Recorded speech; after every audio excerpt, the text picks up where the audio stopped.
জানো তো, যে জিনিসগুলোকে আমরা ভালোবেসে ফেলি সেই জিনিসগুলোর জন্য কিন্তু পরিশ্রম করতেও আমাদের ভালো লাগে। যেমন বিয়ের প্রথম প্রথম আমি কিন্তু সংসারটাকে সেভাবে গুছিয়ে করতেই পারতাম না। তখন আমার হাজবেন্ড যদি দু একদিনের জন্য কাজের সূত্রে যদি কোথাও বাইরে কোথাও দু একদিন বাড়ির বাইরে থাকতো, তখন কিন্তু আমি আমার তল্পি তল্পা সব গুটিয়ে আমার মায়ের কাছে চলে যেতাম। তখন কিন্তু সংসারটাকে যে আরও সুন্দর করে গুছিয়ে করব সেই বোধটা কিন্তু আমার মধ্যে ছিল না।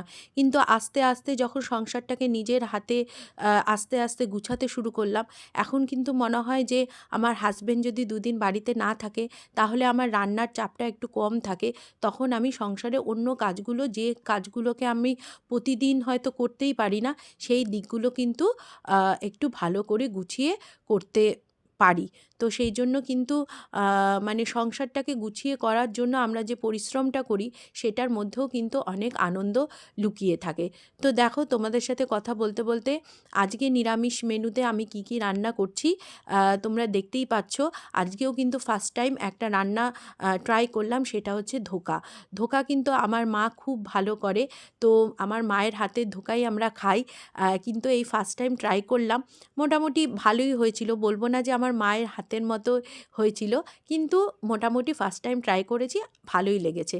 তো দেখো, এইদিকে ধোকাটাও করে ফেললাম, আর এইদিকে করেছিলাম হচ্ছে একটু ভেজ ডাল। আর ওইদিকে ছেলে একটুখানি আমাকে পড়া থেকে উঠে এসে একটুখানি হেল্প করছিল, যে ওকে বলেছিলাম যে মটরশুঁটিটা একটু ছুলে দে, তো মটরশুঁটিগুলো ছুলে ডালের মধ্যে দিয়ে দিচ্ছিল। এইভাবে ছোটোখাটো একটু হেল্প করাটা কিন্তু বাচ্চাদের শেখানোটা কিন্তু আমি মনে করি ভালো। তো দেখো, এইদিকে আজকের নিরামিষ লাঞ্চ মেনুতে কী কী আইটেম করেছি। এখানে হচ্ছে সাদা ভাত, আর করেছিলাম হচ্ছে মেথি শাক বেগুন দিয়ে, আর হচ্ছে নিরামিষ ভেজ ডাল করেছিলাম, ধোকার ডালনা করেছিলাম, আর করেছিলাম হচ্ছে ফুলকপি মটরশুঁটি দিয়ে তরকারি, আর তার সাথে রেখেছিলাম হচ্ছে পাঁপড় ভাজা। তো এই ছিল আজকে আমাদের লাঞ্চের মেনু।